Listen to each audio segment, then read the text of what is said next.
My husband and his mother locked me out in the rain at night while I was 6 months pregnant. They watched me bleeding through the glass before turning off the lights by midnight. I came back to that same porch, only this time I wasn't alone.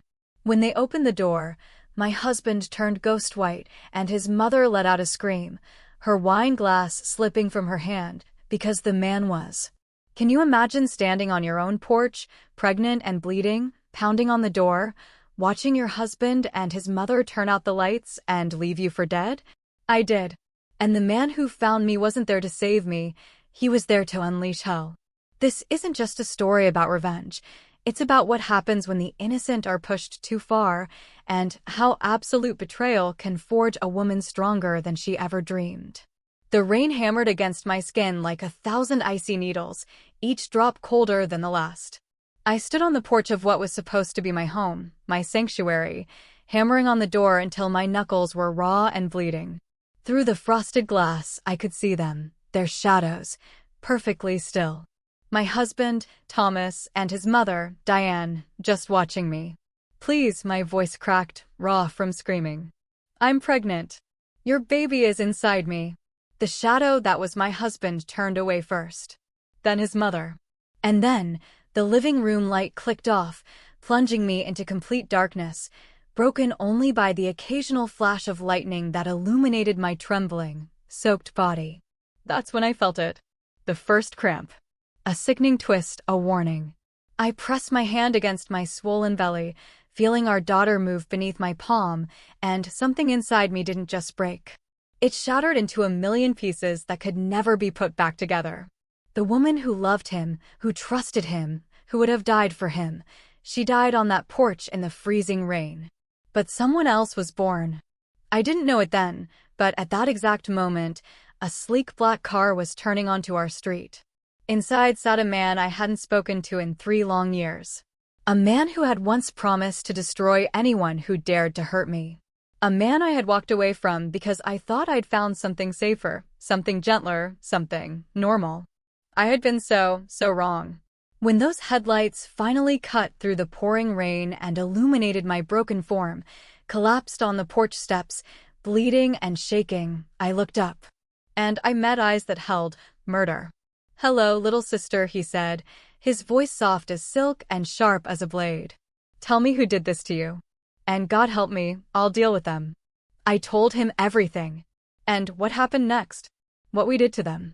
It kept me up at night. Not with guilt, though. No, that was pure, unadulterated satisfaction. But I'm getting ahead of myself. You need to understand how I got here. You need to understand what they took from me before I tell you what I took from them. This is the story of how I lost everything and how I made damn sure they lost more. Just 6 months earlier, I genuinely believed I was living a fairy tale. My name is Elena. I was 28 years old, for months pregnant, and married to a man I thought hung the moon. Thomas Adonis. God, even his name sounded like it belonged in a romance novel. Tall blonde, with those soft gray eyes that crinkled at the corners when he smiled at me. When we met 2 years ago at that coffee shop downtown, I actually believed in love at first sight. I should have known better. I came from nothing, a group home, foster care, the whole tragic backstory. No family, no safety net, no one to warn me about men like Thomas or women like his mother. I had only one person in the world who had ever truly been family to me, Alexei Volov. We weren't related by blood, but we grew up in the same group home from the time I was 7 and he was 12. Alexei was the boy who taught me how to fight, how to survive, how to never let them see you cry. When he aged out of the system at 18, he kissed my forehead and made me a promise. "I'm going to build an empire, little Elena. And when I do, you'll never want for anything again." I believed him because Alexei never lied. But his empire, when it came, was built on foundations I couldn't accept. Money laundering, underground gambling, things he never spelled out, but I wasn't naive enough to ignore.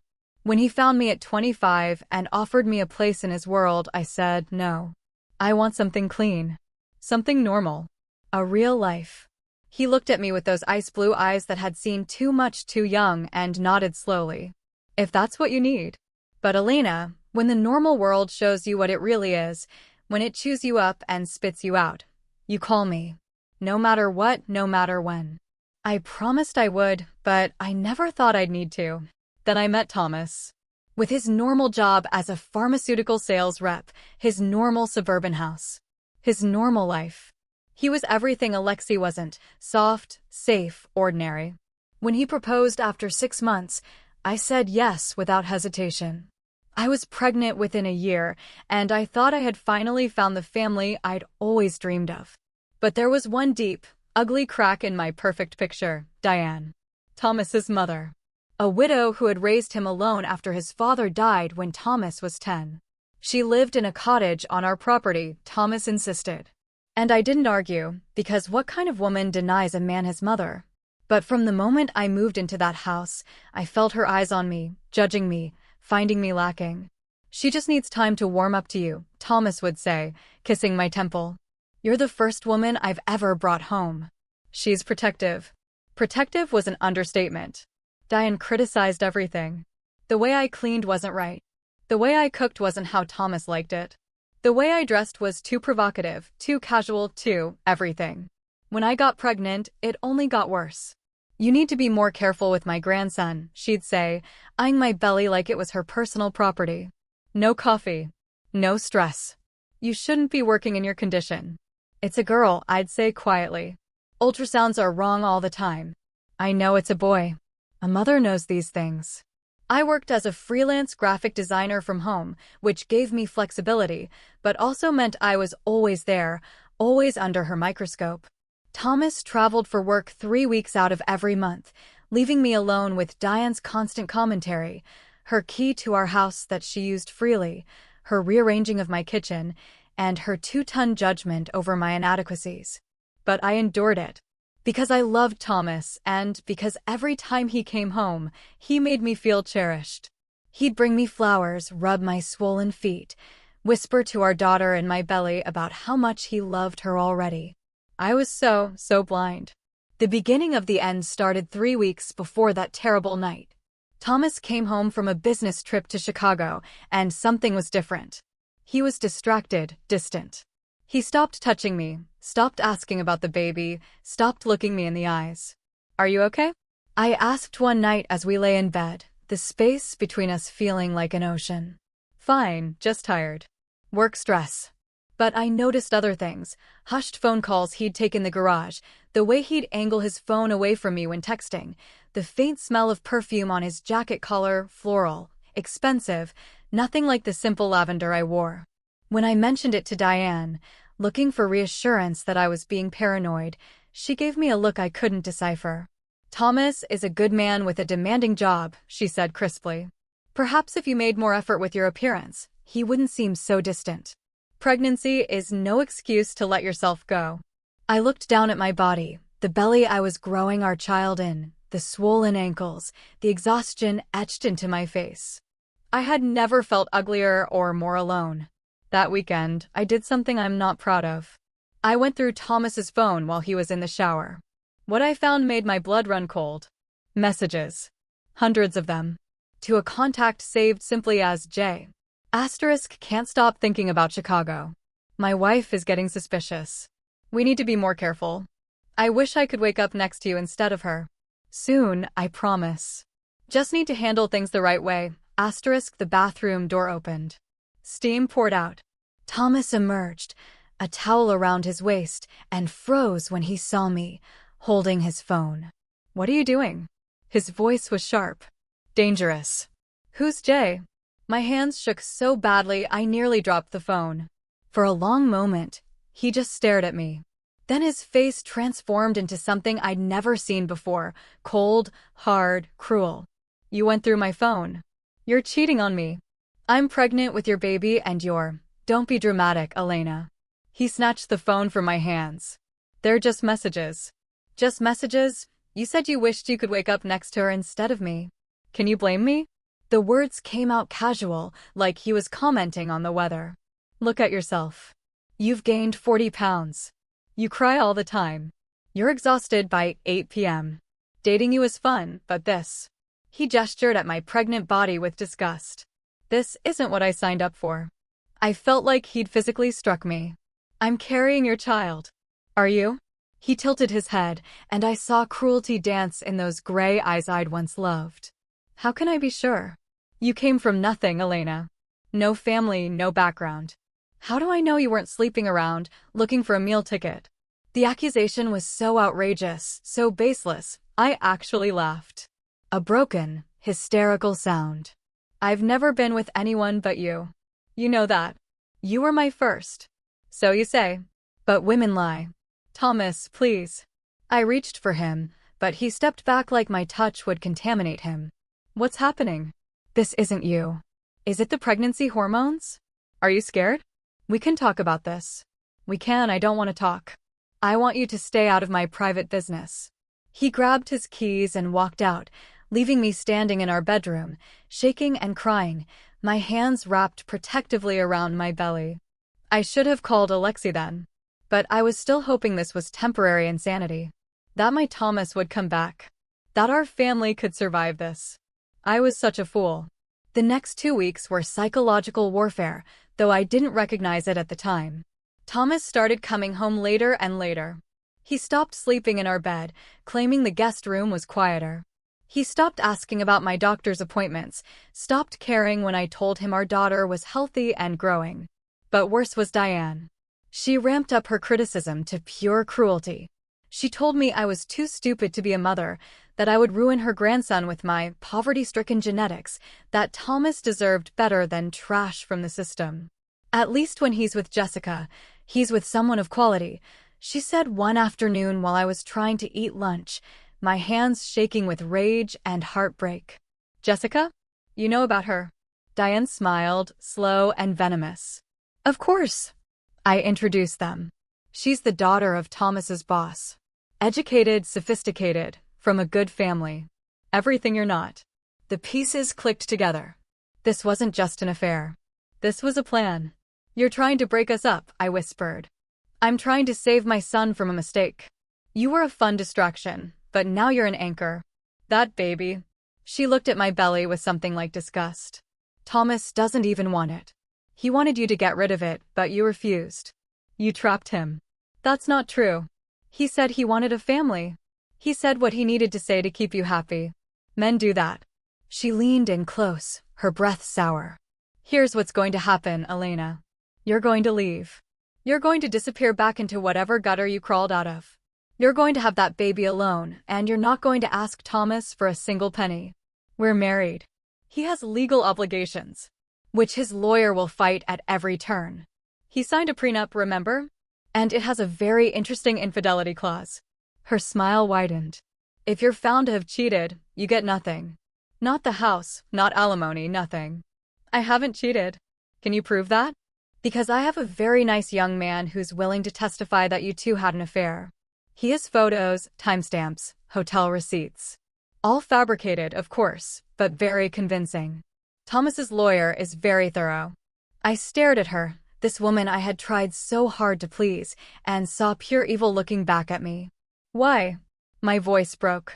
What did I ever do to you? You existed. You wormed your way into my son's life with your sob story and your big eyes and your pathetic desperation for family. You're not good enough for him. You never were.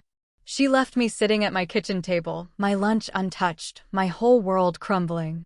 That night, I tried one more time to reach Thomas. I waited up for him, wearing the dress he used to say was his favorite, my hair done, my face carefully made up to hide the exhaustion and tears. He came home at midnight, reeking of perfume and wine. We need to talk, I said. He didn't even look at me. I'm tired. Thomas, please. Your mother said things today. Terrible things about me leaving, about fabricating an affair. Maybe you should leave. He finally met my eyes, and they were empty of anything resembling love. This isn't working, Elena. You're miserable. I'm miserable. Let's just end this before it gets messy, eh? I'm pregnant. Yeah. You keep saying that like it's supposed to change something. He headed for the stairs. I'll have my lawyer draw up separation papers. You can keep the car. That's more than generous, considering the prenup. I'm not leaving my home. I'm not leaving you. He turned, and something flickered across his face, annoyance, maybe calculation. Fine. See how that works out for you. Something about his tone sent ice through my veins, but I was too tired, too heartbroken, too pregnant to process it. I went to bed alone and cried until I made myself sick. I didn't know it then, but the trap was already set. I just hadn't sprung it yet. It happened on a Tuesday. I remember because Tuesday was trash day, and I had dragged the bins to the curb that morning despite the protests from my back and the way my belly made everything harder. It was October, and the weather had turned cold and wet, the kind of bone-deep damp that made my whole body ache. Thomas had been home for 2 days, which was unusual. He'd been working from the guest room, barely speaking to me, treating me like an inconvenient roommate rather than his wife. Diane had been over every day, the two of them having hushed conversations that would stop the moment I entered a room. I should have known something was coming. I could feel it in the air, thick and heavy like the storm clouds gathering outside. Around 6 p.m., I was making dinner. Chicken soup, something simple that wouldn't upset my pregnancy-sensitive stomach. Thomas came into the kitchen, and I felt a flutter of hope when he actually looked at me. "We need to talk," he said. Those 4 words. I'd said them to him so many times in the past weeks, begging for communication, for connection, for some explanation of how we'd gotten here. Now he was saying them to me, and I knew. I knew I wasn't going to like what came next. Okay. I turned off the stove, wiped my hands on my apron, and followed him to the living room. Diane was already there, sitting in the armchair like a queen on a throne. "Why is your mother here?" I asked. "She deserves to hear this, too." Thomas sat on the couch, but didn't invite me to join him. I remained standing, my hand instinctively going to my belly, our daughter kicking as if she could sense my anxiety. "Hear what?" "I want a divorce." The words hung in the air. I'd known they were coming, had felt them building for weeks, but hearing them out loud still felt like a punch to the gut. "No." My voice was small, childlike.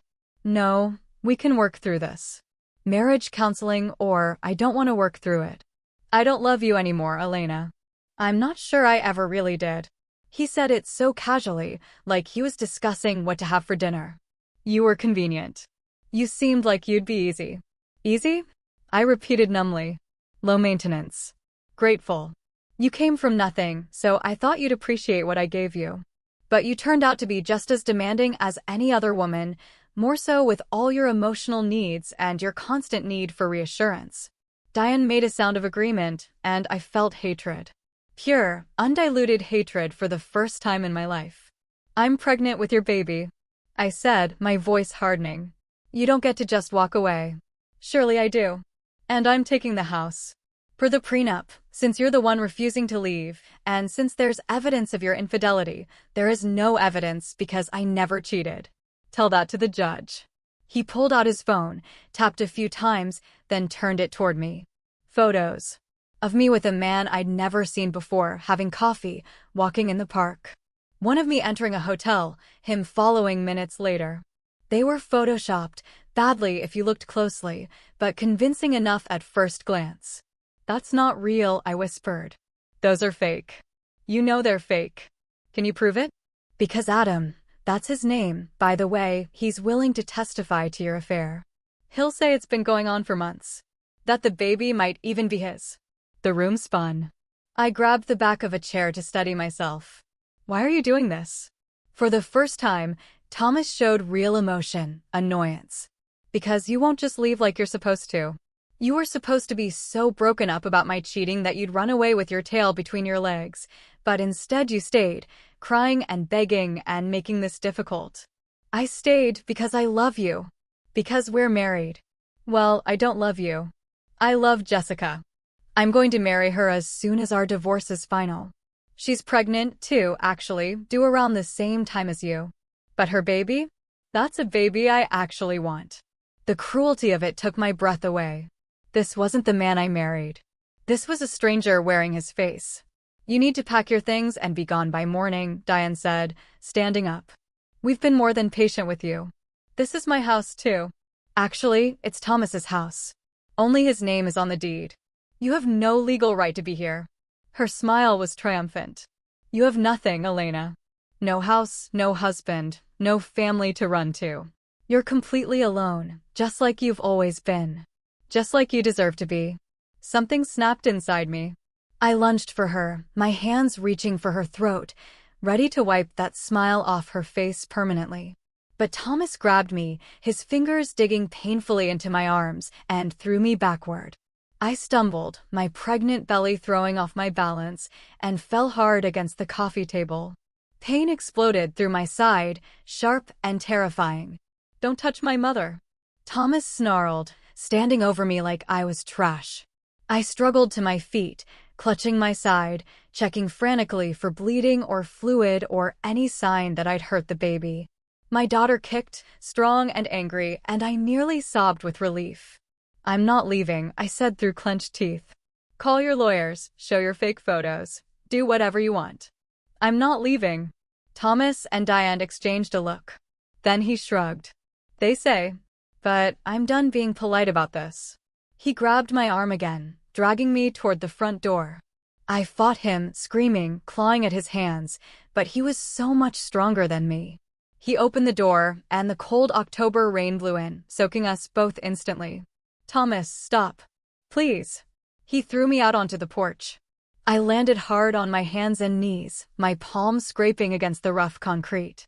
Before I could get up, I heard the deadbolt click. I scrambled to my feet and pounded on the door. "Let me in. Let me in." Through the frosted glass, I could see them both standing there, watching me. "Please." I screamed, my voice raw.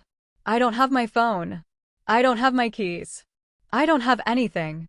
The rain came down harder, soaking through my thin sweater and leggings in seconds. It was 40 degrees, maybe less with the wind chill. I was shivering violently, my teeth chattering so hard I bit my tongue and tasted blood. "Thomas, please think of the baby. Your daughter." He turned away. Diane lingered a moment longer, and even through the distorted glass, I could see her smile. Then the living room light went off, plunging me into darkness. I don't know how long I stood there, pounding on that door. Minutes? Hours? Time became meaningless, measured only in the increasing cold seeping into my bones and the growing desperation in my chest. The neighborhood was quiet. Our house sat on 2 acres, far enough from the neighbors that no one could hear me screaming. The rain was coming down in sheets now, and lightning cracked across the sky, followed by thunder that made my whole body flinch. I was soaked to the skin, shaking so hard I could barely stand. My hands were bleeding from pounding on the door, my knees scraped from falling. But worse than the physical pain was the emotional devastation. This was the man I loved, the man I'd married, the man whose baby I was carrying, and he'd thrown me out into a storm like I was garbage. I staggered down the porch steps, thinking maybe I could break a window, get back inside somehow. But the first 4 windows were all locked, and I didn't have the strength to break them. I tried the garage, but the keypad had been changed. I tried the back door, but it was locked too. They planned this. Every exit, every entrance, every possible way back inside, they'd sealed them all. I ended up back on the front porch, huddled against the door, trying to preserve what little body heat I had left. My daughter was moving frantically inside me, disturbed by my elevated heart rate and dropping body temperature. I wrapped my arms around my belly, crying and apologizing to her. "I'm sorry, baby girl. I'm so sorry. Mommy's going to figure this out. We're going to be okay." But I didn't know how. I had no phone, no wallet, no keys, no coat. The nearest neighbor was half a mile away, and I wasn't sure I could walk that far in my condition. And even if I could, what would I tell them? My husband locked me out. They'd probably just tell me to work it out with him. Couples dispute, not their business. That's when I felt it. The cramp. It started low in my abdomen, a tightening sensation that made me gasp. At first, I thought it was just from the cold or from the stress. But then it happened again, stronger this time, and I felt something warm trickle down my inner thigh. "No," I whispered. "No, no, no, please no." I pressed my hand between my legs and brought it back up into the porch light. Blood. Not a lot, but enough. Enough to send pure terror through my system. "Thomas." I pounded on the door again, harder, my bloody hand leaving prints on the white painted wood. "Thomas. Something's wrong. The baby. Please." Nothing. No response. The house stayed dark and silent. I was going to lose her. I was going to lose my daughter on this porch in the rain, alone, while my husband and his mother sat inside and listened to me beg. The cramp came again, sharper this time, and I doubled over, crying out in pain. This couldn't be happening. I was only 6 months along. She was too small, too early. If I went into labor now, she wouldn't survive. Please. I sobbed, not sure who I was talking to anymore. God, the universe, anyone who might be listening. Please don't take my baby. She's all I have. Please. Another cramp and more blood. I could feel it now, warm against the cold rain, soaking into my leggings. I needed a hospital. I needed help. I needed Alexei. His words from 3 years ago came back to me. Asterisk, when the normal world shows you what it really is, when it chews you up and spits you out, you call me. No matter what, no matter when. Asterisk, but I didn't have a phone. I couldn't call anyone. I was going to die here. Or my baby was. Or both of us. I collapsed on the porch steps, the rain hammering down on me like punishment. The cold was making me drowsy, which some distant part of my brain recognized as dangerous. Hypothermia. I was going into hypothermia. I closed my eyes, wrapped my arms around my belly, and prayed for a miracle I didn't believe would come. And then I saw headlights. At first, I thought I was hallucinating. The headlights cut through the rain like angels' wings, too bright to be real. A car was pulling into the driveway. A sleek black sedan that looked like it cost more than I'd make in 5 years. It stopped at the edge of the driveway. The driver's door opened, and Alexei Volov stepped out into the rain. He looked exactly like I remembered, tall and lean, all sharp angles and contained violence. His dark hair was longer now, pulled back in a way that emphasized his severe cheekbones and those ice-blue eyes that missed nothing. He wore an expensive black suit that was getting soaked, but he didn't seem to care. He took one look at me, collapsed on the porch, bleeding, shaking, broken, and his face transformed into something terrifying. Elena, my name was a growl, barely human. He crossed the distance between us in long strides, shrugging off his suit jacket as he moved. Within seconds, he was kneeling beside me, wrapping the jacket around my shoulders. It was still warm from his body heat, and I sobbed at the sensation of warmth after so long in the cold. Who did this to you? His hands were gentle as they touched my face, my arms, checking for injuries, but his voice promised murder. How? I could barely form words through my chattering teeth. How are you here? I have alerts set up. Your name, your address. One of my people saw an ambulance get dispatched here 2 hours ago, then canceled. I came to check. His eyes dropped to my belly, to the blood on my legs, and his jaw clenched so hard I heard his teeth grind. You're pregnant. 6 months. There's blood. Cramping, the baby. We're getting you to a hospital. Now. He started to lift me, but I grabbed his arm. Alexei, wait. Thomas. His mother. They did this. They locked me out. They want me to lose the baby. For a moment, he went perfectly still. Then he looked at the house. At the dark windows. At the locked door with my bloody handprints all over it. They're inside. His voice was soft. Yes. But the baby first. Then I deal with them. He lifted me into his arms like I weighed nothing, cradling me against his chest. The cold had made me so weak I couldn't even protest. I've got you, little sister. No one's going to hurt you again. He carried me to his car and placed me gently in the back seat. Within seconds, he had the heat blasting and was wrapping me in a blanket he pulled from the trunk. Then he got in the driver's seat, and we were moving fast, racing through the rain toward the hospital. I drifted in and out of consciousness during the drive, but I remember fragments. Alexei on the phone, speaking rapid Russian to someone, his eyes meeting mine in the rearview mirror, seeing something in them that was both comforting and terrifying. His hand reaching back to squeeze mine when another cramp hit, and I cried out, "Stay with me, Elena. Just a little longer." We made it to the emergency room in 15 minutes, a drive that should have taken 30. Alexei carried me in, and suddenly there were doctors and nurses everywhere.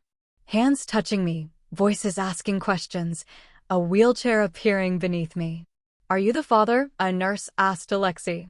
"No." His hand was on my shoulder, warm and grounding. "But I'm her family. I'm all she has." "Sir, you'll need to wait in. I'm not leaving her." Something in his voice made the nurse take a step back. "You can stay until we get her stabilized." They rushed me to an exam room, cutting off my wet clothes, attaching monitors, checking my vitals. Another cramp hit, and I screamed, certain I was losing her. "Baby's heartbeat is strong," a doctor said, her hands on my belly. 130 beats per minute. "Good. You're not in active labor. These are stress contractions." "When did the bleeding start?" "Maybe an hour ago?" "I don't know." Time had become meaningless. "And you were outside in the cold for how long?" "I don't know." 2 hours? Maybe more. The doctor's face tightened, but she didn't comment. They did an ultrasound, checked my cervix, took blood samples. Every second felt like an eternity, waiting to hear if my daughter was going to survive. Finally, after what felt like hours, but was probably only 30 minutes, the doctor gave me the verdict. "Your baby is fine. You're fine." The bleeding was from cervical irritation.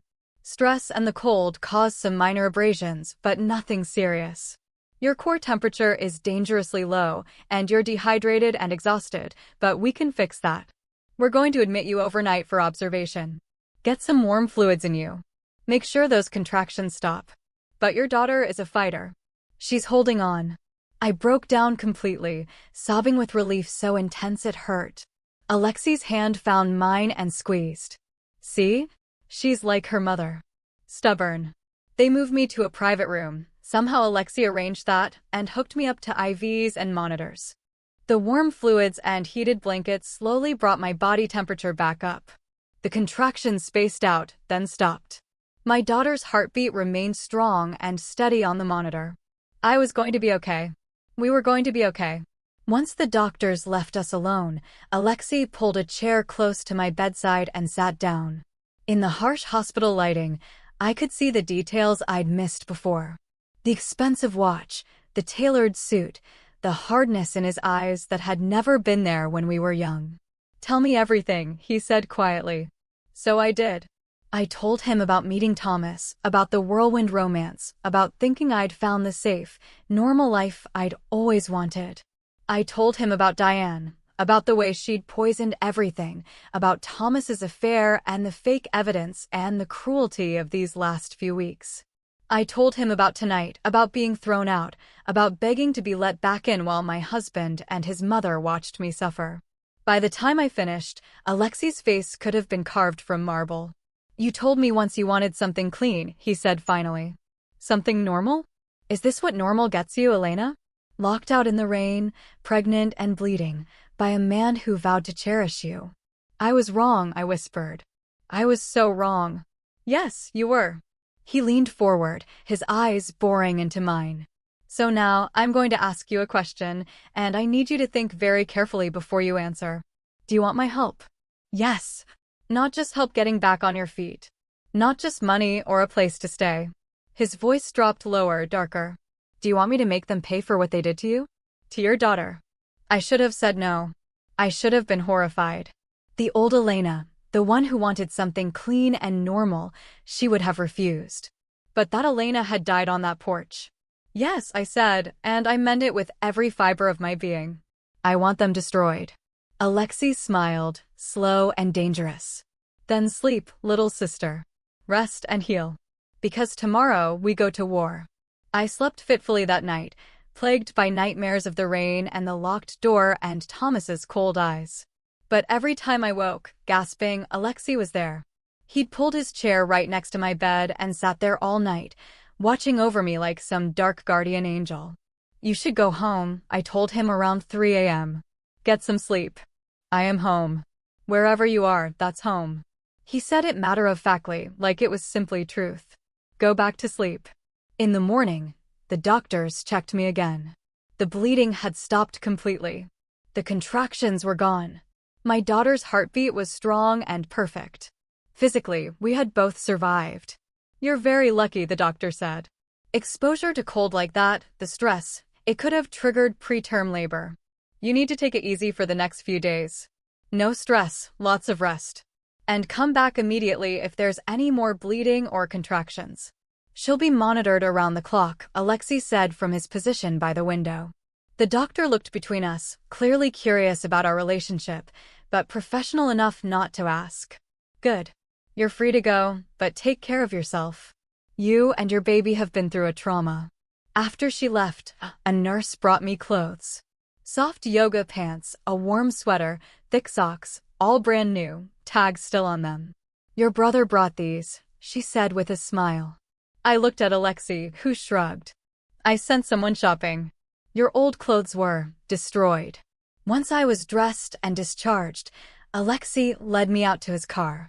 The rain had stopped, leaving everything clean and gray.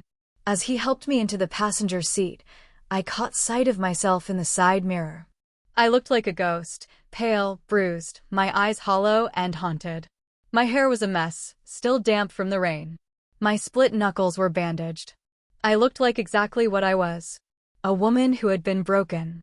Where are we going? I asked as Alexei started the car. My place. You'll stay with me until we figure this out.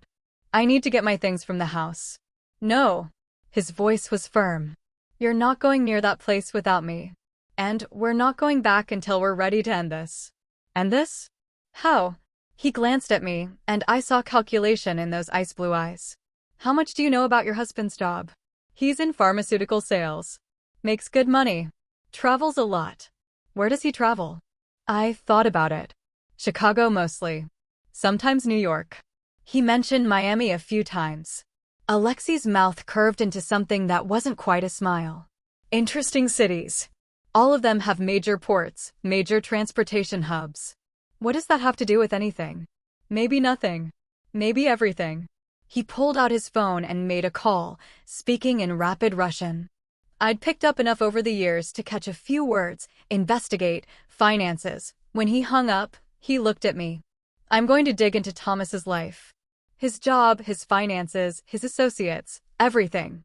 Men who are cruel to their wives often have other secrets. You think he's into something illegal? I think everyone has secrets. We just need to find his. He reached over and took my hand. But that's only part of it, Elena. I need to know what you want. Revenge takes many forms. Do you want him hurt? Humiliated? Destroyed financially? Criminally? I need to know the boundaries. I thought about it. Really thought about it. About Thomas throwing me out into the rain. About Diane's triumphant smile. About the terror of thinking I was losing my baby while they sat inside, warm and safe and uncaring. I want them to lose everything, I said slowly. I want them to feel the fear I felt, the helplessness. I want Thomas to lose his job, his girlfriend, his future. I want Diane to watch her precious son fall apart. I want them both to know it was me who did it, and that they brought it on themselves. Okay. Alexei nodded. We can do that. But it has to be smart. Legal, if possible. I won't have you caught up in anything that could hurt you or take you away from your daughter. I thought you weren't exactly legal these days. He smiled. A real one this time. I've diversified. Yes, I have business interests that are gray, but I also have legitimate holdings, property investments, a security consulting firm. I've learned that the best revenge is the kind you can't be prosecuted for. We drove for another 20 minutes, leaving the suburbs behind and entering a part of the city I rarely visited, where old warehouses had been converted into expensive lofts, where the restaurants had names in French and Italian, where money whispered instead of shouted. Alexei's building was a converted textile factory, all exposed brick and massive windows. We took a private elevator to the top floor, which opened directly into his loft. It was stunning. 20-foot ceilings, floor-to-ceiling windows overlooking the river, minimalist furniture that probably cost more than my car. But it was also clearly lived in. Books on the shelves, a laptop open on the dining table, a coffee cup next to the sink. Guest room is through there, Alexei said, pointing. It has its own bathroom. I'll have some more clothes brought over for you. Make yourself at home. Alexei, I turned to face him. Why are you doing this? He looked at me for a long moment. You're the only family I've ever had. The only person who ever saw me as something other than a problem to be managed or a weapon to be used. When we were kids and I'd get in fights, you'd patch me up. When I aged out and had nowhere to go, you cried like I was dying. You're my sister in every way that matters. Did you really think I'd let someone hurt you and do nothing? Tears welled in my eyes. I shouldn't have pushed you away. You needed to find your own path. I understood that. But now, the normal world, the safe world, it's just as cruel as the one I live in. The only difference is that I'm honest about what I am. He pulled me into a hug, careful of my belly, and I let myself cry against his chest. For the first time since this nightmare began, I felt safe. Rest today, he said when I finally pulled back. Tomorrow, we start planning. And Elena, I promise you this. Before we're done, Thomas Adonis and his bastard of a mother will wish they'd never met you. 3 days later, I sat at Alexi's dining table, surrounded by papers, photographs, and a laptop, staring at evidence of my husband's double life. Alexei had been thorough. He'd called in favors from people I didn't ask about, used resources I pretended not to notice. The picture that emerged was damning. Thomas Adonis wasn't just a pharmaceutical sales rep, he was a drug trafficker. The pharmaceutical job was real, but it was a front. He used his legitimate business trips to transport illegal prescription medications, opioids mostly, from manufacturers to distributors. The sales he made were real, but they were nothing compared to what he made on the side. Chicago, New York, Miami, all major distribution hubs for the black market pharmaceutical trade. He's been doing this for at least 5 years, Alexei said, pointing to financial records. See these deposits? They're irregular, varied amounts, different sources. Classic money laundering pattern. He's moving at least $50,000 a month in illegal product. How did I not know? I felt sick. How did I not see this? Because you trusted him. And because he was good at hiding it. Alexei pulled up another file. But it gets better. Guess who else is involved? He turned the laptop toward me. Photos. Of Diane, meeting with men I didn't recognize, handing over packages, receiving envelopes. His mother. His partner. She's the one with the connections. Her late husband, Thomas's father, he wasn't an accountant like she claimed. He was mid-level organized crime, ran a prescription fraud ring in the 90s. When he died, Diane took over some of his contacts. When Thomas was old enough, she brought him into the business. The betrayal cut deeper. All this time, while Diane was criticizing my cooking and my cleaning and my worthiness, she was a criminal. They both were. And Jessica? I had to know. Alexei's expression darkened. Jessica Hartman, daughter of Lawrence Hartman, Thomas's boss at the pharmaceutical company. She's 23, fresh out of college, and yes, she's pregnant. But here's the interesting part. Lawrence Hartman is also part of the distribution network. Thomas isn't just sleeping with Jessica. He's cementing a business alliance. I sat back, my mind reeling.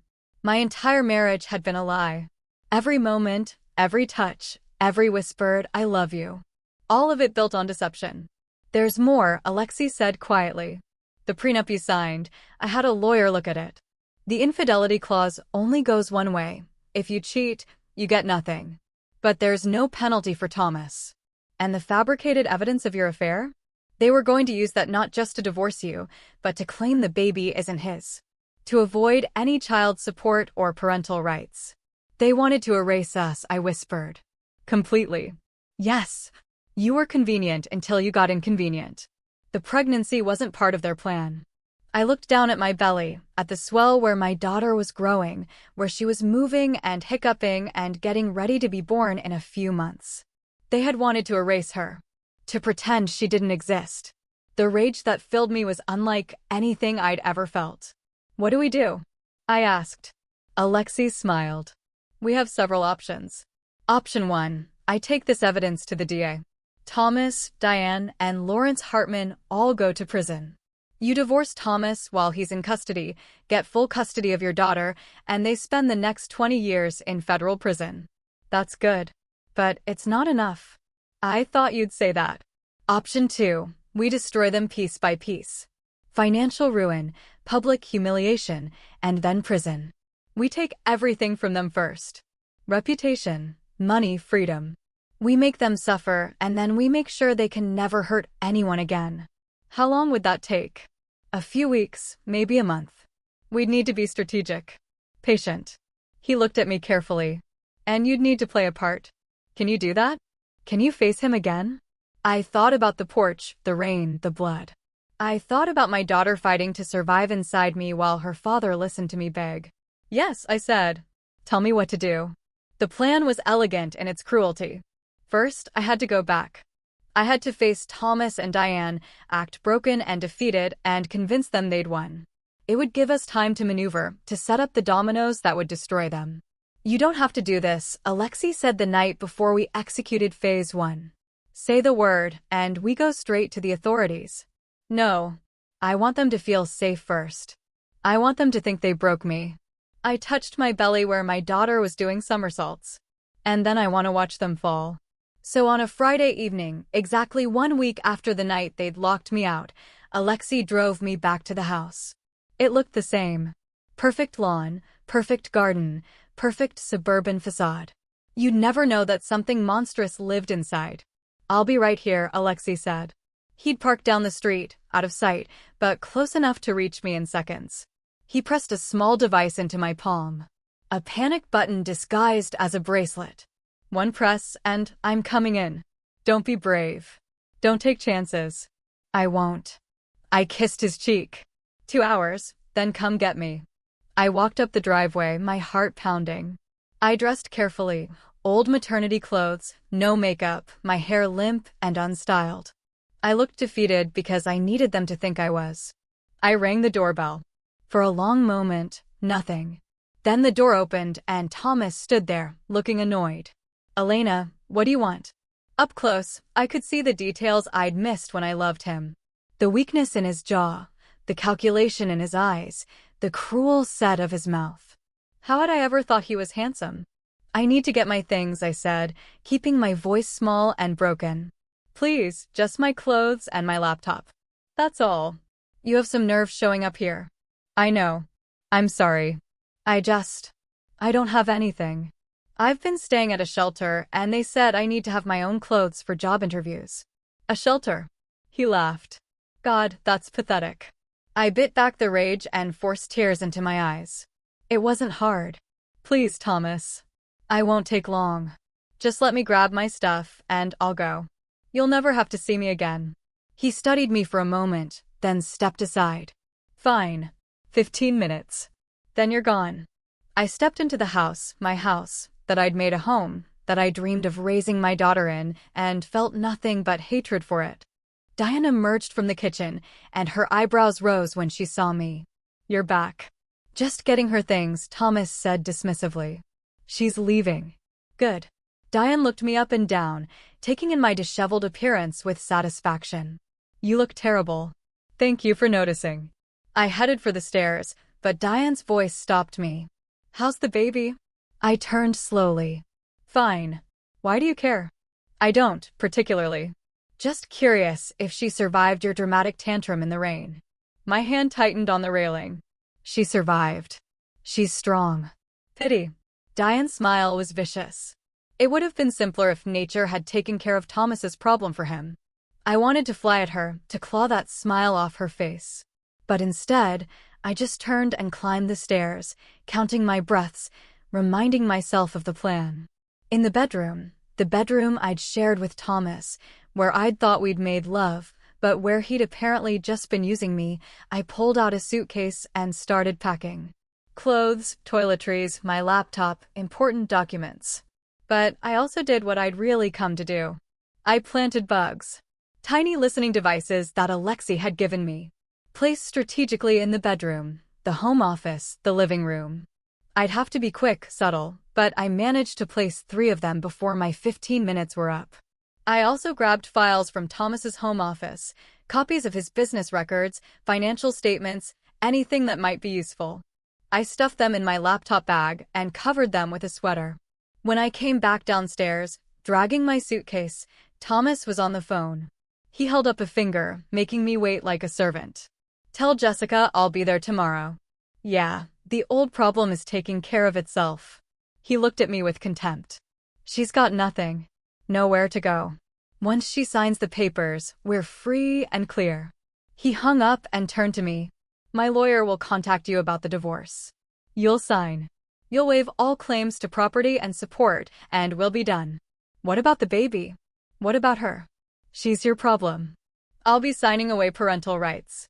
The DNA test will show she's not mine anyway. The fabricated test. Part of their plan to erase my daughter from existence. Okay, I said quietly. He blinked, surprised. Okay, that's it. What else can I say? You're right. I have nothing. I have no way to fight you. I let my voice break. I just want this to be over. Thomas and Diane exchanged glances, and I saw satisfaction bloom on both their faces. Good, Diane said. It's about time you accepted reality. Can I ask you something? I looked at Thomas, channeling every ounce of heartbreak and betrayal I felt. Did you ever love me? Even a little. For a moment, something almost like discomfort crossed his face, but then he shrugged. Does it matter? I suppose not. I picked up my suitcase. Goodbye, Thomas. Wait. He pulled an envelope from his pocket. Divorce papers. Sign them. Get them notarized. Send them back within a week. If you don't, my lawyers will make this very ugly for you. I took the envelope with shaking hands. I will. Good. He opened the door. Don't come back here, Elena. You're trespassing. If you do, I'll call the cops. I walked out, down the porch steps where I'd bled and begged, down the driveway where Alexei had found me. I didn't look back. Alexei's car pulled up within seconds.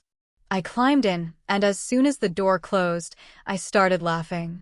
Wild, slightly hysterical laughter that made Alexei look at me with concern. Are you okay? I got everything. I gasped between laughs. Bugs planted. Files copied. And they think I'm defeated. They think they won. Did they hurt you? The laughter died. Only with words, Alexei. Diane said she wished my baby had died. She said it would have been simpler. His hands tightened on the steering wheel. Then we show no mercy. None. I agreed. Burn them down.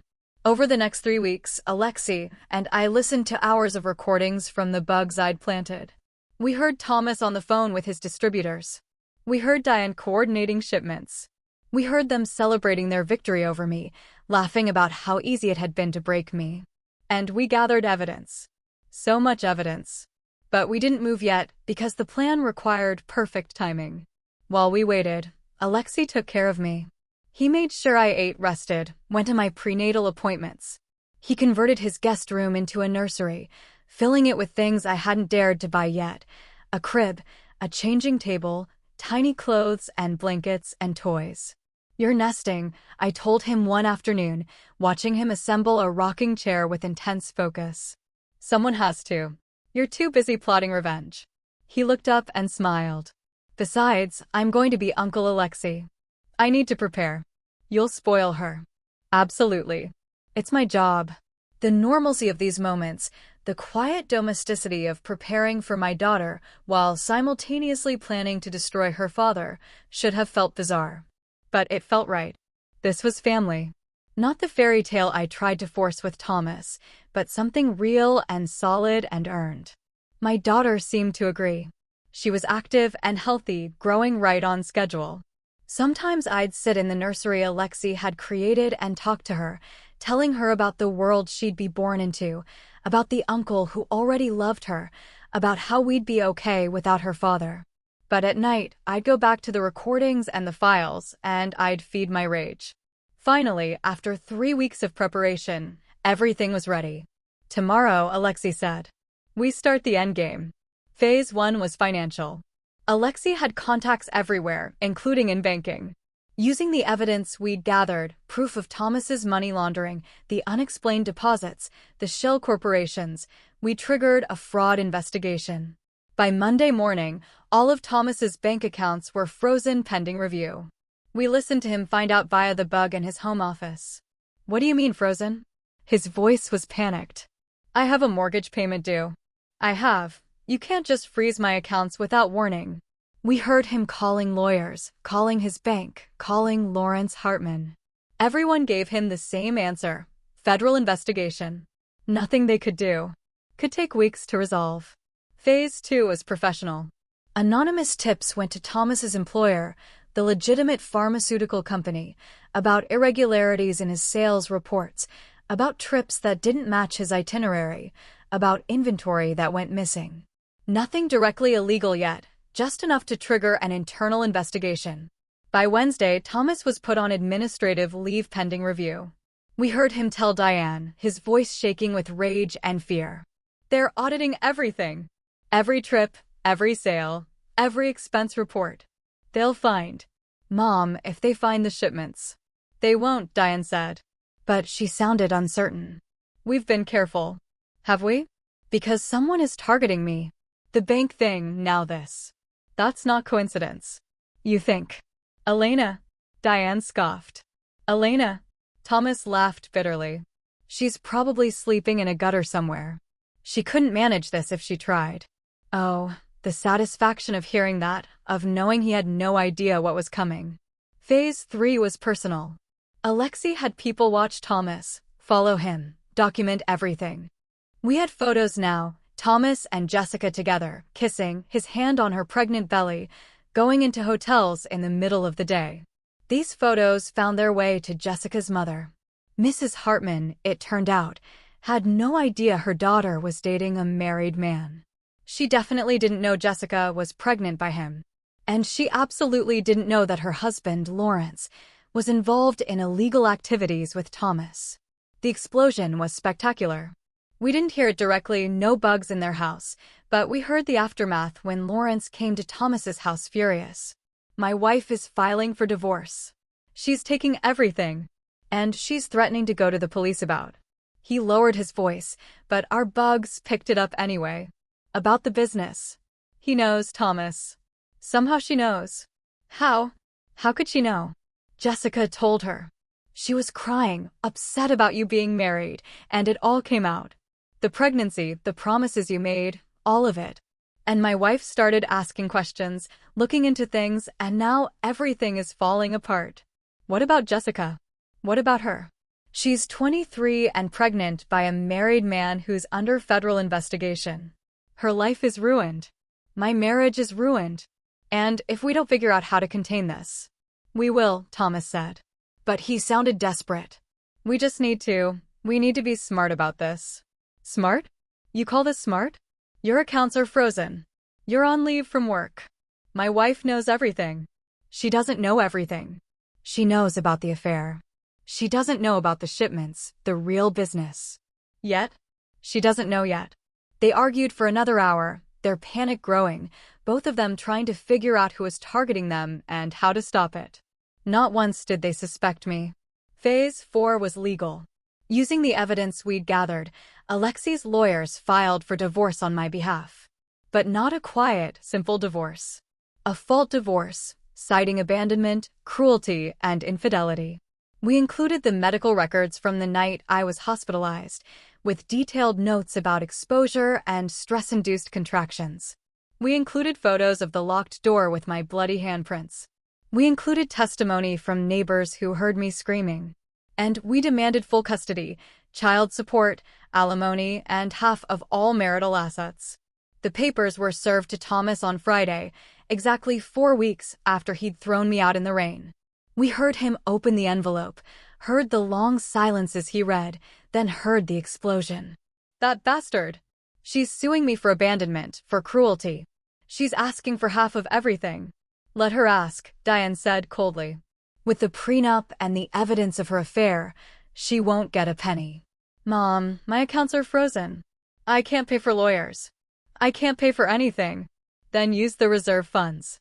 "What reserve funds?" "Everything is tied up in." He stopped. "Unless, the offshore accounts? The ones for the business? If I touch those, the investigation might." "Do you have a choice?" Silence. "Then call the lawyer." Perfect. The more money he spent fighting me, the less he'd have when everything came crashing down. And crash it would. Phase 5 was the kill shot.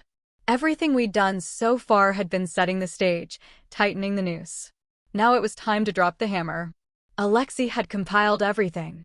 Every recording, every financial document, Every piece of evidence of Thomas and Diane's drug trafficking operation, the money laundering, the illegal shipments, the falsified sales reports, the connections to organized crime. All of it carefully documented and verified. We had two options for who received this package, the DA or the FBI. Alexei suggested we give it to both. Redundancy, he said with a cold smile, in case one agency moves slower than the other. But I wanted one more thing first. One final twist of the knife. I want to face them, I told Alexei, before the arrests. I want them to know it was me. He studied me carefully. That's dangerous. And unnecessary. The satisfaction of watching them destroyed should be enough. Should be. But it's not. I placed my hand on my belly where my daughter, now 7 months along, was stretching and pushing against my ribs. They tried to erase her. They wanted her dead. I need them to look me in the eyes and know that she survived, that I survived, and that we destroyed them. Alexei was quiet for a long moment. Then he nodded. Okay, but I'm coming with you. And we do this my way. Controlled. Safe. With backup. Agreed. We planned it for the following Monday. By then, Thomas would be desperate, no money, no job, facing a divorce that would take everything, with federal investigators circling closer. He'd be vulnerable, off balance, exactly where we wanted him. The night before, I couldn't sleep. I lay in bed, feeling my daughter move inside me, thinking about everything that had led to this moment. 6 months ago, I'd been a different person. Naive, trusting, desperate to believe in love and family and happily ever after. That woman was gone. In her place was someone harder, sharper, forged in rain and blood and betrayal. I should have felt guilty about what we were going to do. But I didn't. I felt righteous. Monday morning dawned cold and clear. I dressed carefully. Maternity clothes that actually fit properly, makeup, my hair styled. I wanted to look strong, healthy, thriving. I wanted them to see that they hadn't broken me. Alexei drove us to the house. This time he didn't park down the street. He pulled right into the driveway, his expensive car a statement of power and wealth. You're sure about this? He asked one more time. Completely. We had 2 of Alexei's security people with us, large, silent men who positioned themselves strategically as we approached the front door. This wasn't a social call. This was a reckoning. I rang the doorbell. Thomas answered, and the shock on his face was delicious. He looked terrible, unshaven, rumpled, with dark circles under his eyes, and the pallor of someone under extreme stress. Elena? What are you? His eyes moved past me to Alexei, and something like fear flickered across his face. Who's this? My family, I said simply. We need to talk. I have nothing to say to you. My lawyer will be very busy soon, yes, this won't take long. I pushed past him into the house, my house that he'd stolen from me, and walked into the living room like I owned it. Which, soon I would. Diane emerged from the kitchen, and her face went pale when she saw me. How dare you come here? Thomas, call the police. The police will be here soon enough, Alexei said quietly, his accent thickening slightly. But first, Elena has something to say. I turned to face them both, Thomas and Diane, the 2 people who had tried to destroy me. They stood together, united in their cruelty, and I felt nothing but contempt. I wanted you to know, I said, my voice steady and clear, that it was me. All of it. The frozen accounts, the federal investigation, the internal audit, Jessica's mother finding out. All of it was me. Thomas stared at me like I'd grown a second head. That's impossible. You're nobody. You have nothing. I have him. I gestured to Alexei, my brother. Not by blood, but by choice. The family I should have trusted all along instead of wasting 2 years on you. Brother. Diane's voice was sharp. You said you had no family. I lied. Or rather, I was ashamed of where I came from, so I hid it. Alexei Volov. Perhaps you've heard the name. I saw recognition dawn in Thomas's eyes, followed by pure terror. Even people on the periphery of criminal activity knew that name. Alexei had built an empire, and while he diversified into legitimate business, everyone knew where he'd started. That's right, Alexei said softly. And you hurt my sister. You threw her out in the rain while she was pregnant. You tried to destroy her, to erase her child from existence. He took a step forward, and both Thomas and Diane instinctively stepped back. Did you really think there would be no consequences? This is insane, Thomas said, but his voice shook. You can't just, this is harassment. This is justice, I interrupted. You wanted to play games with fake evidence and fabricated affairs? I smiled, a cold, hard thing. I played with real evidence. Every illegal shipment you've made in the past 5 years, every dollar you've laundered, every law you've broken. I have recordings, financial records, photographs, testimony. Everything. The color drained from his face. You're bluffing. Am I? Tell me, Thomas, what were you doing on March 15th in Chicago? What was in the packages you delivered to the warehouse on South Main? Who did you meet at the Riverfront Hotel in Miami last month? His mouth opened and closed soundlessly. I turned to Diane. And you? Did you really think I wouldn't find out about your late husband's criminal connections? About how you took over his operation? About how you brought Thomas into it, turned your own son into a drug trafficker? You can't prove any of that, she said. But her voice was weak. I can. I have. And in about. I checked my watch. 15 minutes. Federal agents will arrive with warrants for both your arrests.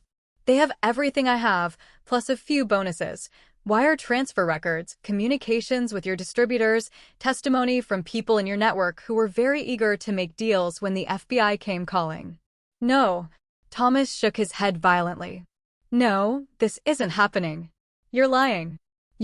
I'm the woman you locked out in the rain, I said, my voice dropping to something cold and hard. I'm the woman who begged you to let her inside while your baby was bleeding out of her. I'm the woman you told was worthless, who came from nothing, who would never amount to anything. Look at me now, Thomas. Look at what nothing accomplished. He looked at me, really looked, and I saw the moment he understood. This wasn't a bluff. This wasn't a game. This was the end of everything he'd built, everything he'd taken for granted. Elena, please. His voice cracked, and he actually dropped to his knees. Please, we can work this out. I made mistakes. I know I did, but what? You'll change? You'll be better? You love me after all. I laughed, bitter and sharp. Save it. I don't want your apologies. I don't want your excuses. I want you to feel what I felt that night. Helpless, terrified, completely alone. What about Jessica? Diane tried, grasping at straws. She's pregnant with Thomas's child, too. You destroyed that baby's future just for revenge. Jessica is 23 years old and complicit in an affair with a married man. She made her choices. But her baby... I softened slightly. Her baby is innocent, just like mine, which is why the evidence I provided to the FBI doesn't include her. She'll face social consequences, sure, but she won't go to prison, unlike you two. You bastard. Diane hissed, her mask finally dropping completely. You ungrateful, vindictive little bastard. We gave you everything. You gave me nothing but pain. I cut her off. You criticized me, belittled me, made me feel worthless every single day. And when I needed help, when I was bleeding and terrified, you watched through the window and smiled. So no, Diane. You don't get to play victim now. Sirens wailed in the distance, growing closer. Thomas's head snapped up. No. No, no, no. Yes, Alexei said with satisfaction. I'd say you have about 2 minutes before they arrive. I suggest you spend it wisely. Maybe call a lawyer? Oh, wait. You can't afford one anymore, can you? The sirens were right outside now. Car doors slamming. Heavy footsteps approaching. I walked to the door and opened it, revealing a squad of federal agents with weapons drawn. Elena Adonis, the lead agent, asked. Yes. These are the individuals I spoke with you about. Thomas Adonis and Diane Adonis. I stepped aside, gesturing them in. They're all yours. What happened next was chaos. Agents flooding the house, reading rights, snapping handcuffs on both Thomas and Diane. Thomas was crying, actually crying, begging them to wait, to listen, to understand. Diane was silent, staring at me with pure hatred. Good. Let her hate me. Hate didn't matter when you were looking at 20 years in federal prison. As they were being let out, Thomas tried one more time. Elena, please. Think of our daughter. Don't let her grow up knowing her father is in prison. I stepped in front of him, forcing him to meet my eyes. Our daughter will grow up knowing her father was a criminal who tried to erase her existence. She'll grow up knowing her mother was strong enough to fight back. And she'll grow up surrounded by family who actually loves her, Uncle Alexei, and whoever else I choose to bring into our lives. But you? You'll be a cautionary tale. Nothing more. His face crumpled, and the agents dragged him away. Diane paused as they led her past me. This isn't over. Yes, I said quietly. It is. You just haven't accepted it yet. She was pulled outside, loaded into a federal vehicle, and driven away. I stood in the doorway of the house that had been my prison, watching them disappear, and felt empty. Not satisfied, not triumphant, just hollow. Alexei's hands settled on my shoulder. Are you okay? I don't know, I admitted. I thought I'd feel better. Watching them arrested, knowing they're going to prison. I thought it would fix something inside me. Revenge rarely does. But justice. He turned me to face him. Justice gives you closure. The ability to move forward. They can't hurt you anymore, Elena. You're free. Free? Was I? Or had I just traded one prison for another, this one made of anger and bitterness instead of love and trust? As if sensing my turmoil, my daughter kicked hard against my ribs. I pressed my hand to my belly, feeling her move, and something settled inside me. No, I wasn't trapped. Because I hadn't done this for revenge. Not really. I'd done it for her. To make sure she grew up in a world where her father couldn't hurt her, where his mother couldn't poison her, where justice actually meant something. Let's go home, I said to Alexei. We left the house. Let the federal agents search it, tear it apart, find whatever other evidence they needed. I didn't care about the building anymore. It had never been a home. Home was wherever my daughter and I were safe. And right now, that was with Alexei. The next few weeks were a whirlwind of legal proceedings, media attention, and unexpected complications. The arrests made the news. Local pharmaceutical sales rep and his mother caught running multi-million-dollar prescription drug trafficking operation. The media ate it up, especially when details emerged about Thomas's affair, his pregnant girlfriend, and his abandoned pregnant wife. I became a tabloid story, pregnant woman's revenge, how she took down her drug dealer husband. Some outlets painted me as a hero. Others suggested I was vindictive, that I should have just divorced quietly and moved on. I didn't care what they thought. I had more important things to focus on, like the divorce. With Thomas in federal custody, unable to afford lawyers and facing overwhelming evidence of his crimes, the proceedings moved quickly. The prenup was invalidated. Turns out infidelity clauses don't hold up when the accuser fabricated evidence and committed multiple felonies. I was awarded full custody of our daughter, the house, which I immediately put up for sale. I never wanted to see it again, and half of whatever legitimate assets remained after the federal seizure. It wasn't much, most of Thomas's wealth had been illegal and was confiscated, but it was enough, combined with Alexei's support, to start over. Lawrence Hartman was also arrested, his pharmaceutical company imploding under the scandal. Jessica's mother filed for divorce and took their daughter to live with family in another state. I felt a twinge of sympathy for Jessica. She'd been stupid and selfish, but she was also young and had been manipulated by older, more experienced criminals. I had Alexei's lawyer send her a message. I had no interest in pursuing her legally. Her baby deserved a chance at life, even if her father was going to prison. She never responded, but I hoped she got out, started over, did better. As for Diane, she maintained her hatred of me right up until the trial. She refused plea deals, convinced she could beat the charges. She was wrong. The evidence was overwhelming, and the jury deliberated for less than 4 hours before finding her guilty on all counts. 25 years. She'd be in her 80s before she saw freedom again. Thomas took a plea deal, 15 years, in exchange for testifying against his mother and providing information about the distribution network. His lawyer tried to arrange for visitation rights with our daughter, but I fought it and won. No contact until she was 18. And then, only if she chose it. I doubted she ever would. Through all of this, I grew bigger, slower, more uncomfortable. My daughter was running out of room, and my body was preparing for labor. The doctor said everything looked good. She'd suffered no lasting effects from that terrible night in the rain. She was healthy, active, and measuring right on schedule. I decided to name her Natasha. It was Russian, a nod to Alexei's heritage, and it meant born on Christmas. She wasn't due until January, but I liked the symbolism. A gift. Something precious and miraculous. You know, she'll hate being named after a holiday, Alexei teased when I told him. Then she'll have something to complain about in therapy, I said with a smile. Along with everything else. You're going to be a good mother. How do you know? Because you're already thinking about her future therapist.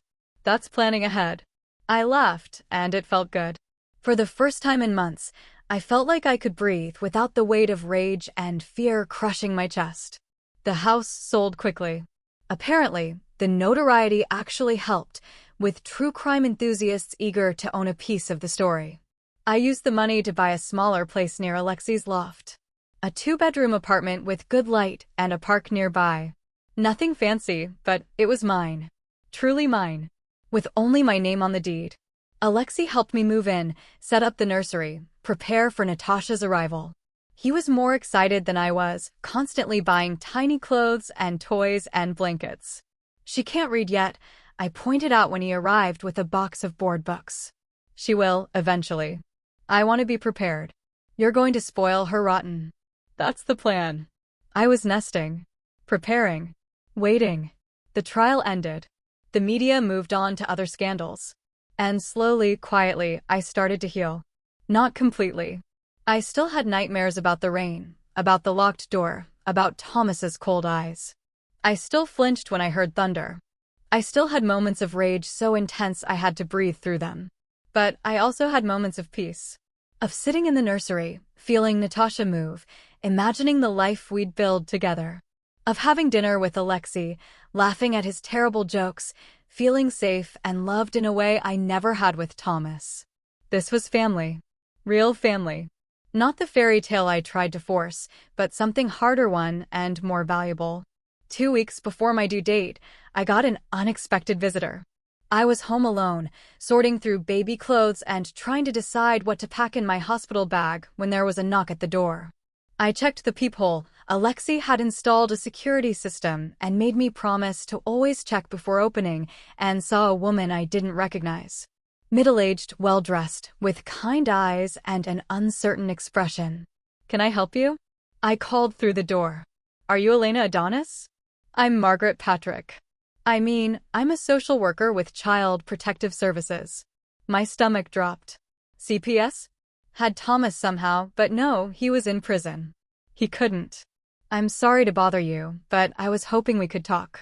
I opened the door, keeping the chain on. What's this about? May I come in? I promise this isn't an investigation or anything troubling. I just have some information I thought you should know. Every instinct screamed danger, but her eyes were genuinely kind, and I had Alexei on speed dial if anything went wrong.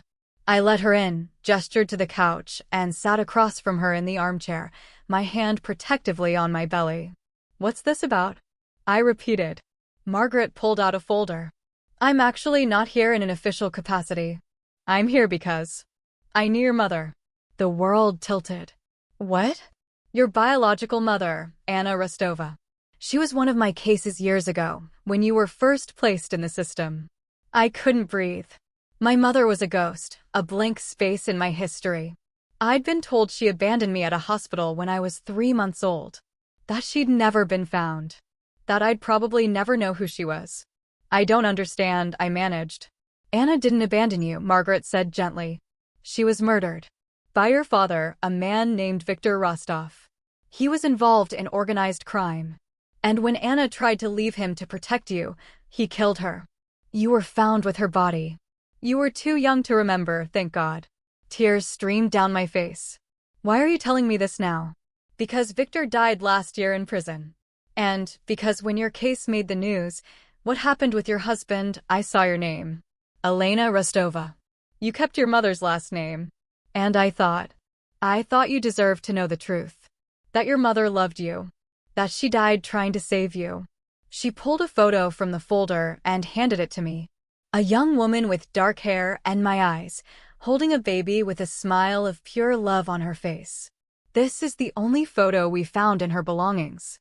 I kept it, hoping someday I could give it to you. I held the photo with shaking hands, looking at a mother I'd never known, seeing love I'd never felt from her, but that had always been there. She was brave, Margaret continued, leaving a dangerous man, trying to protect her child, even knowing what it might cost her. You come from strength, Elena, from love. I thought you should know that before your daughter is born, so you can tell her where she comes from. I couldn't speak. I just held the photo and cried for the mother I'd lost. For the life we might have had. For the pattern I'd almost repeated by choosing a cruel man. But I'd broken the pattern. I'd fought back. I'd protected my daughter just like my mother had tried to protect me. After Margaret left, I sat in the nursery, holding the photo, feeling Natasha move inside me, and felt something shift. The hollow anger that had driven me for months finally began to ease, replaced by something softer, but no less powerful. Purpose. I would raise my daughter to be strong, to trust her instincts, to never settle for less than she deserved. I would tell her about her grandmother Anna, who fought for love, and about Uncle Alexei, who proved that family is what you make it. And yes, about her father, so she'd understand that sometimes the people who should love you will hurt you. And that's when you have to love yourself enough to walk away. Or, in my case, to burn their world down and rise from the ashes. Natasha was born on January 15th, 3 days past her due date. After 18 hours of labor that nearly killed me, hey, that's dramatic, but it felt like it was killing me.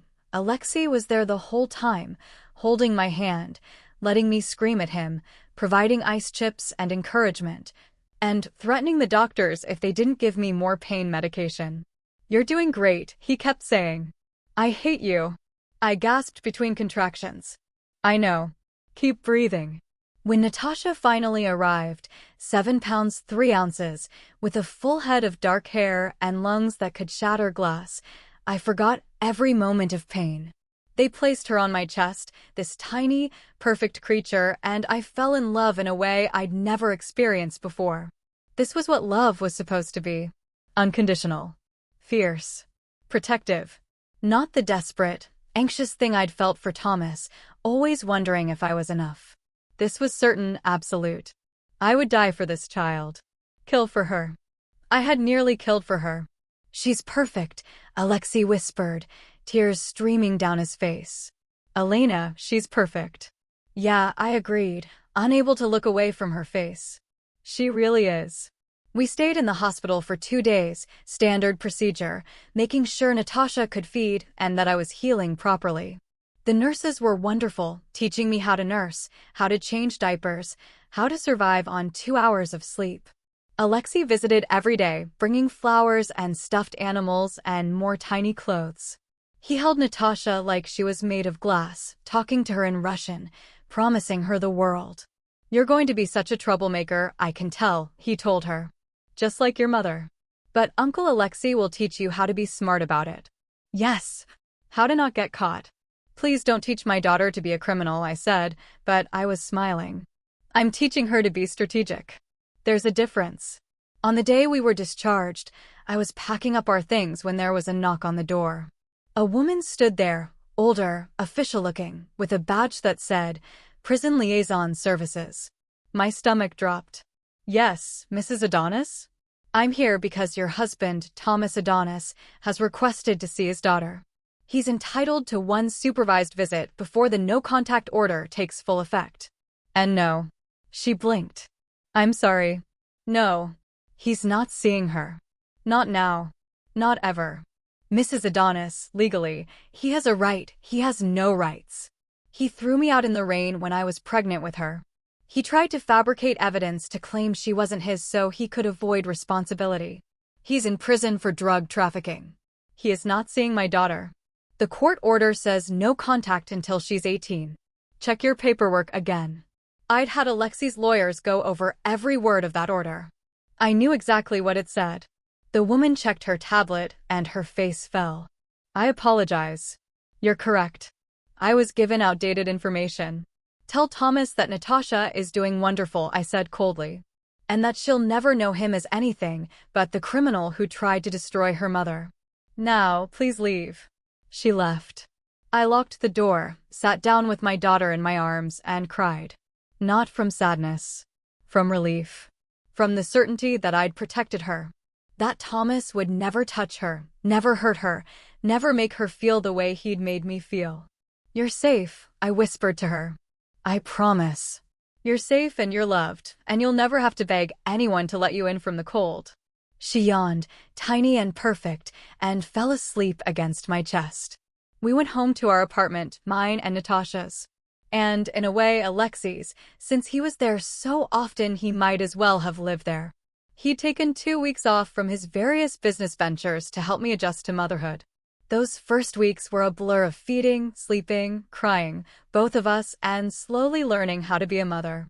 It was the hardest thing I'd ever done. Harder than destroying Thomas. Harder than surviving his betrayal. But it was also the best. Every smile, even when people said they were just gas. Every tiny hand wrapped around my finger. Every moment of her sleeping peacefully in my arms made everything worth it. Alexei was a natural. He could get her to stop crying when I couldn't. Could change diapers faster than me. Could function on even less sleep. He read to her every night, fairy tales in Russian that I didn't understand, but that seemed to soothe her. You're better at this than I am, I told him one night, watching him rock Natasha to sleep. Impossible. You're her mother. You're perfect at it. I don't feel perfect. I feel like I'm failing half the time. That means you're doing it right. The only parents who think they're perfect are the ones who aren't paying attention. He looked down at Natasha, his expression soft in a way I'd never seen before. She's lucky to have you, Elena. You fought for her before she was even born. You burned down your whole world to keep her safe. That's love. Maybe he was right. Maybe love wasn't the soft, gentle thing I'd thought it was with Thomas. Maybe love was fierce and protective and willing to destroy anything that threatened it. As Natasha grew, 1 month, 2 months, 3, I slowly pieced myself back together.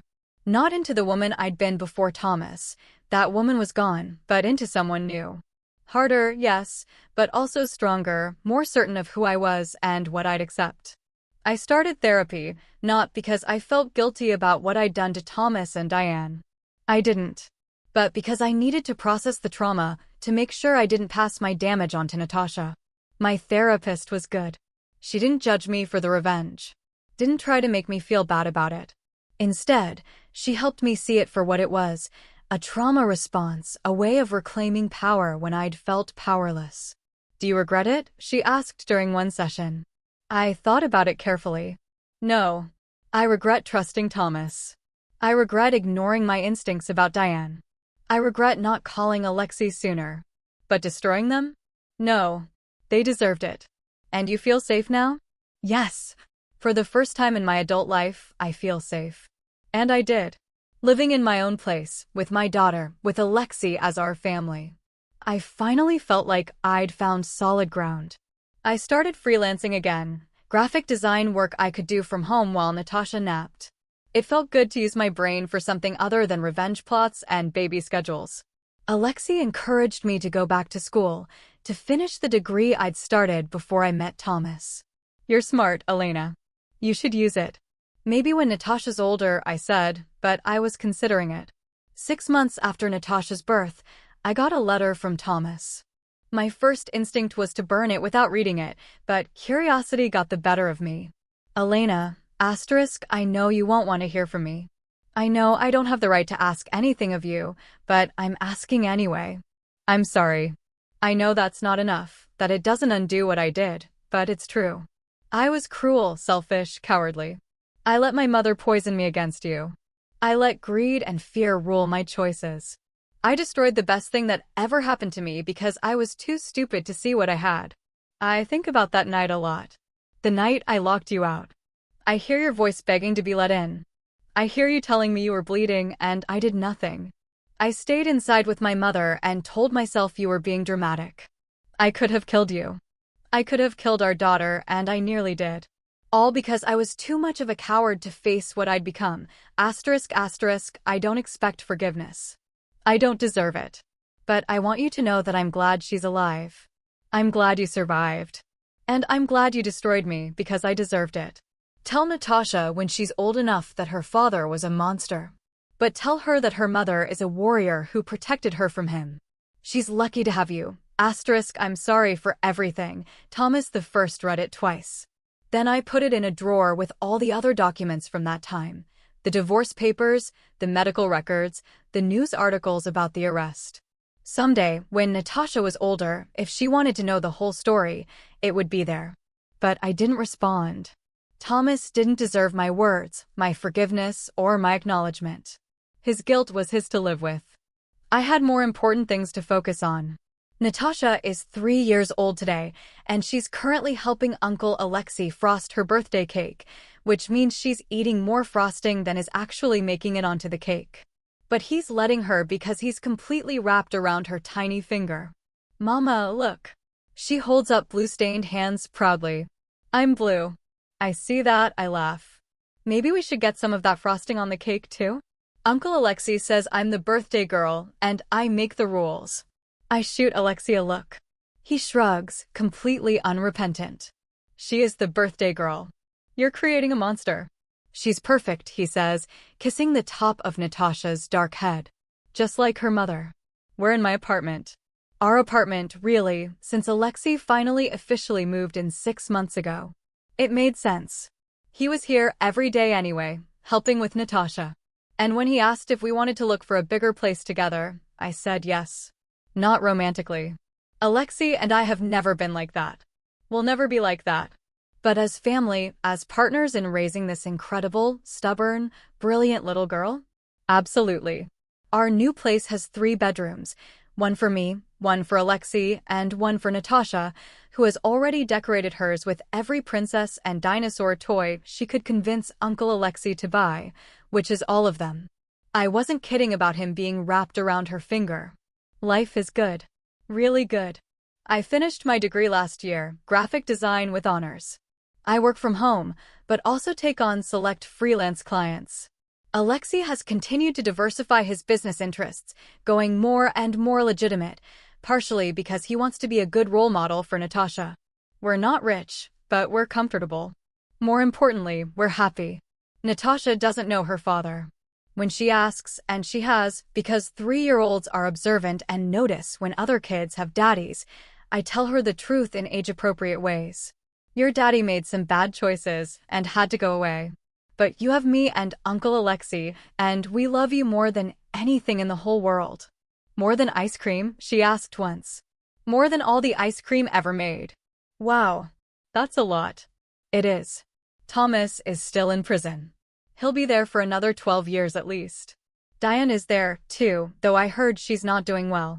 Age and prison don't mix well. I feel nothing about that. Not satisfaction, not guilt, nothing. They're simply not part of my life anymore. Jessica, I heard, had a boy.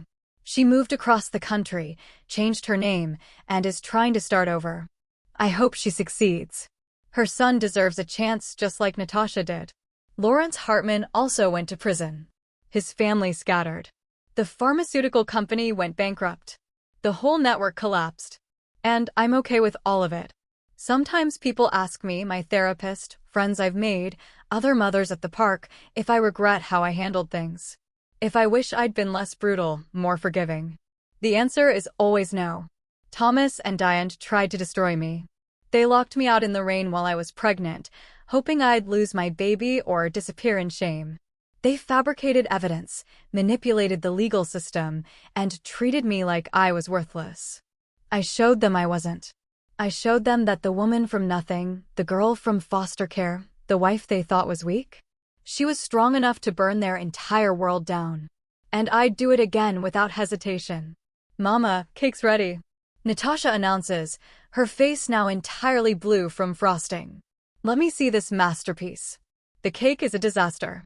Frosting everywhere. Sprinkles in chaotic patterns. 3 candles stuck in at odd angles. It's perfect. We sing happy birthday. Natasha makes a wish and blows out her candles with Alexei's help. We eat too much cake and ice cream. She opens presents, books from me, an obscene number of toys from Alexei. Later, after the party is over and Natasha is tucked into bed, exhausted and happy, I sit in the living room with Alexei. Thank you, I tell him. For what? Spoiling your daughter? That's my job. For everything. For finding me that night, for helping me fight back, for being the family I needed. He takes my hand, squeezes it gently. You're my family, Elena. You always have been. From the group home to now, you've been the one constant good thing in my life. We did okay, didn't we? Despite everything. We did better than okay. We won. And we did. Not because Thomas is in prison or because Diane is suffering or because I got revenge. We won because I'm sitting here, safe and loved, with my daughter sleeping peacefully in the next room. Because I broke the cycle of abuse and chose a different path. Because I taught myself that I deserved better. And then I made sure I got it. The girl who stood on that porch in the rain, bleeding and broken, she didn't just survive. She became someone new, someone stronger, someone who would never, ever beg to be let in again. Because now I build my own doors. I decide who gets to enter. And anyone who tries to lock me out? Well, they've seen what happens. And they're still paying for it. I walk into Natasha's room, peeking to see her sleeping with her favorite stuffed bear, a gift from Alexei, of course. She's peaceful, secure, loved. This is what I fought for. Not revenge, though that was satisfying. Not justice, though that mattered. I fought for this moment. For my daughter to sleep safe, without fear, in a home filled with love. For her to grow up knowing that her mother was strong enough to protect her from anything, even from her own father. I think about the woman I was 3 years ago. Desperate for approval, willing to accept cruelty because I was so afraid of being alone. Convinced that any family was better than no family. I was wrong. The right family is everything. And, sometimes, you have to burn down the wrong one to make room for it. I kiss Natasha's forehead, whisper, I love you, and close her door softly. Tomorrow, I'll wake up and make breakfast. I'll take Natasha to the park. I'll work on my design projects. I'll have dinner with Alexei and discuss his latest business venture. I'll live my life, the one I fought for, bled for, destroyed for. And I'll do it without apology, without regret, without shame. Because I'm Elena Rostova, survivor, mother, warrior. And I'm finally free. So, tell me, what would you have done in my place? Have you ever had to fight tooth and nail for your own peace? Share your thoughts in the comments below. I really want to hear what you think.